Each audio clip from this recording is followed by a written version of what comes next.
Selamat datang di channel Harian Dani, semoga sehat selalu. Terima kasih atas kunjungan Anda di channel ini. Jangan lupa subscribe, like, dan share. Kali ini kita akan membahas mengenai pemahaman pengendalian internal dan penilaian risiko pengendalian dalam audit atas laporan keuangan. Auditor harus memperoleh pemahaman yang memadai tentang pengendalian internal entitas yang diaudit, khususnya pengendalian yang relevan dengan pelaporan keuangan, dengan tujuan untuk menilai risiko pengendalian dan risiko kesalahan penyajian yang material pada setiap asersi laporan keuangan yang signifikan dan setiap siklus akuntansi atau aplikasi akuntansi yang signifikan. Pemahaman pengendalian internal dapat diperoleh melalui observasi, inspeksi dokumen, dan permintaan keterangan. Dalam tahap pemahaman pengendalian internal, auditor harus melaksanakan dan mendokumentasikan prosedur berikut. Yang pertama, pemahaman desain sistem informasi pelaporan keuangan entitas dan pemahaman pengendalian operasional yang relevan dengan pelaporan keuangan. Auditor harus memperoleh pemahaman mengenai rancangan sistem informasi entitas, baik yang diotomasi maupun yang manual, termasuk proses yang relevan terhadap laporan keuangan untuk memproses data akuntansi, data anggaran, data operasional, serta untuk memelihara akuntabilitas atas aset, kewajiban, dan ekuitas. Sistem informasi mencakup prosedur yang ditetapkan untuk menginisiasi, mengotorisasi, mencatat, memproses, dan melaporkan transaksi entitas untuk memelihara pertanggungjawaban dan memantau kepatuhan. Sistem informasi merupakan bagian dari komponen informasi dan komunikasi dalam sistem pengendalian internal. Contoh hubungan antara aplikasi akuntansi dan akun laporan keuangan dalam suatu sistem informasi dapat digambarkan sebagai berikut. Ada dua kelompok aplikasi. Yang pertama, aplikasi yang terkait dengan transaksi. Yang kedua, aplikasi yang terkait dengan akun atau saldo akun. Aplikasi yang terkait dengan transaksi diantaranya adalah aplikasi billing. Ini biasanya berkaitan dengan akun piutang dan akun pendapatan. Yang kedua, aplikasi penerimaan kas. Ini biasanya berkaitan dengan akun kas, kemudian akun piutang, dan akun pendapatan. Yang ketiga, aplikasi pembelian atau pengadaan. Ini biasanya terkait dengan akun persediaan, akun aset tetap, akun hutang, akun belanja atau biaya, dan akun kewajiban jangka panjang.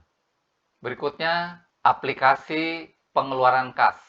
Ini biasanya berkaitan dengan akun kas, kemudian akun persediaan, akun aset, akun kewajiban jangka pendek, akun belanja atau biaya, dan akun kewajiban jangka panjang. Kemudian, aplikasi penggajian. Biasanya berkaitan dengan akun kas, akun kewajiban jangka pendek atau hutang jangka pendek, akun belanja atau biaya, dan akun kewajiban jangka panjang. Aplikasi terkait dengan akun atau saldo akun, ini sudah langsung masing-masing aplikasi berkaitan dengan akun yang bersangkutan.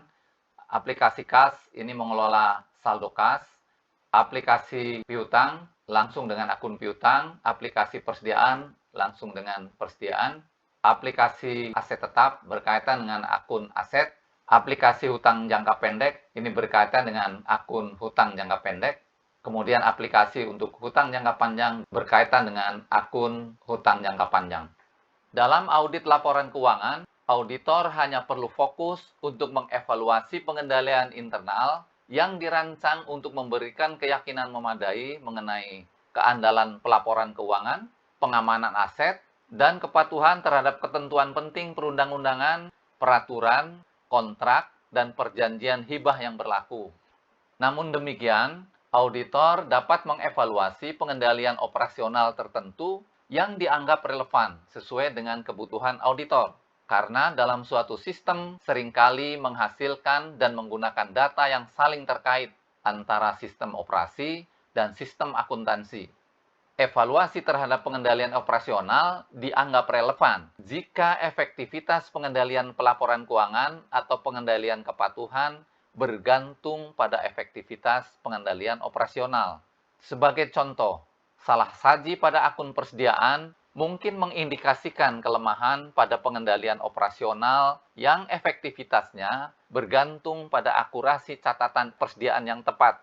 Hal ini mencakup pengendalian operasional untuk menjaga tingkat persediaan yang tepat dan untuk mendeteksi pencurian atau kehilangan. Yang kedua, pengidentifikasian tujuan pengendalian pada setiap asersi. Asersi manajemen atas laporan keuangan mencakup keterjadian atau validitas, keberadaan, kelengkapan, keakurasian, hak dan kewajiban, penyajian, dan pengungkapan. Auditor harus mengevaluasi dan menguji pengendalian pelaporan keuangan untuk setiap asersi yang signifikan dalam setiap item atau akun laporan keuangan yang signifikan, termasuk catatan pengungkapan terkait jika auditor telah menentukan bahwa pengendalian telah dirancang dan diterapkan secara efektif.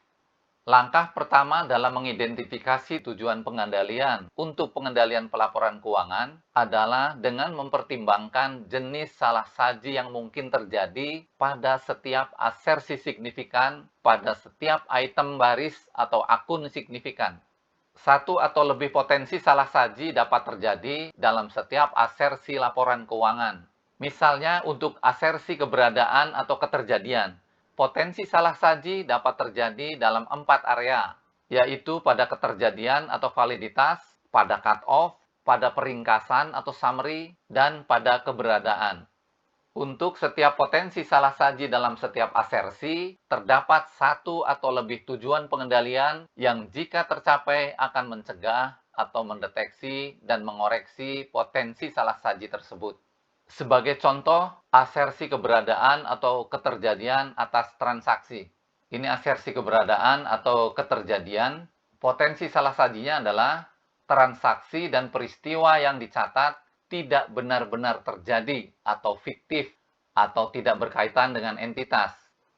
Tujuan pengendaliannya diantaranya adalah yang pertama, transaksi, peristiwa, dan prosedur pemrosesannya yang dicatat diizinkan oleh perundang-undangan, peraturan, kontrak, perjanjian hibah, dan kebijakan manajemen. Personil atau pejabat yang tepat menyetujui pencatatan transaksi dan peristiwa sesuai dengan kriteria umum atau kriteria khusus manajemen. Transaksi dan peristiwa yang dicatat benar-benar terjadi dan berkaitan dengan entitas. Transaksi dan peristiwa dicatat dalam akun yang tepat. Contoh tujuan pengendalian pada asersi keberadaan atau keterjadian. Ini asersinya adalah keberadaan atau keterjadian. Potensi kesalahan atau potensi salah sajinya adalah aktiva dan atau kewajiban yang dicatat tidak ada pada tanggal tertentu. Tujuan pengendaliannya adalah yang pertama, aset dan atau kewajiban yang dicatat pada tanggal tertentu ada fisik atau substansinya. Tujuan yang kedua, aset dan atau kewajiban dicatat dalam akun yang benar. Tujuan ketiga, aset dan atau kewajiban yang dicatat pada tanggal tertentu didukung oleh catatan rinci yang sesuai dan direkonsiliasi dengan saldo akun rinciannya. Tujuan keempat, akses terhadap aset, formulir penting, catatan, serta area pemrosesan dan penyimpanan hanya diperbolehkan sesuai dengan perundang-undangan, peraturan, dan kebijakan manajemen. Potensi kesalahan penyajian dan tujuan pengendalian ini menjadi dasar bagi auditor untuk menilai efektivitas aktivitas pengendalian suatu entitas.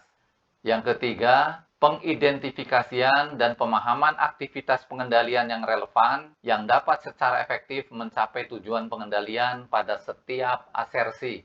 Untuk setiap tujuan pengendalian, auditor harus mengidentifikasi aktivitas pengendalian yang telah dirancang oleh manajemen entitas untuk mencapai tujuan pengendalian secara spesifik. Sebagai contoh, asersi keterjadian atau validitas pada penerimaan kas. Potensi risikonya adalah penerimaan kas dicatat, namun uang tunai tidak diterima. Tujuan pengendaliannya yang pertama, penerimaan kas yang dicatat dan prosedur pemrosesan penerimaan kas disahkan menurut perundang-undangan, peraturan, kontrak, perjanjian hibah, dan kebijakan manajemen. Aktivitas pengendaliannya adalah Pemrosesan bukti penerimaan kas diatur oleh prosedur terdokumentasi atau SOP untuk menerima, memperoleh, mereview, dan menyetujui bukti penerimaan kas. Tujuan pengendalian kedua, personil yang tepat menyetujui penerimaan yang dicatat sesuai dengan kriteria umum atau kriteria khusus manajemen. Pengendaliannya adalah supervisor mereview pemrosesan bukti penerimaan kas untuk memberikan jaminan yang masuk akal bahwa prosedur telah diikuti. Tujuan pengendalian ketiga, penerimaan kas yang dicatat mewakili jumlah yang sebenarnya diterima oleh entitas.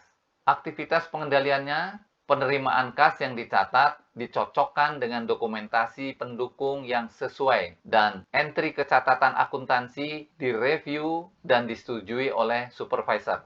Tujuan pengendalian keempat, penerimaan kas dicatat pada akun yang sesuai. Aktivitas pengendaliannya adalah entry kecatatan akuntansi direview dan disetujui oleh supervisor. Yang keempat, penentuan apakah aktivitas pengendalian telah dilaksanakan dan penentuan sifat, cakupan, dan waktu pengujian aktivitas pengendalian. Untuk memperoleh bukti apakah pengendalian telah diterapkan, auditor bukan hanya mengecek keberadaan manual atau pedomannya, tetapi harus melihat fakta apakah entitas menggunakannya dalam kegiatan sehari-hari. Sedangkan untuk memperoleh bukti efektivitas penerapan suatu pengendalian, auditor harus melihat fakta sejauh mana aktivitas pengendalian berkaitan langsung dengan tujuan pengendalian. Bagaimana frekuensi pengendalian tersebut diterapkan, konsistensi penerapannya, dengan cara apa pengendalian tersebut diterapkan, manual atau menggunakan sistem informasi. Apakah orang yang melakukan pengendalian mempunyai wewenang dan kompetensi yang memadai sesuai yang diperlukan? Apakah penyimpangan atau ketidaksesuaian yang ditemukan segera ditindaklanjuti atau dikoreksi? Auditor dapat memperoleh bukti efektivitas penerapan pengendalian internal melalui prosedur observasi, inspeksi dokumen, dan permintaan keterangan. Yang kelima, berdasarkan bukti yang diperoleh pada tahap awal, auditor menilai risiko kesalahan penyajian material pada masing-masing akun dan masing-masing asersi yang mencakup risiko bawaan dan risiko pengendalian. Auditor harus menentukan materialitas kinerja terlebih dahulu sebagai dasar untuk menilai risiko kesalahan penyajian material dan menentukan sifat, waktu, dan luas prosedur audit lebih lanjut.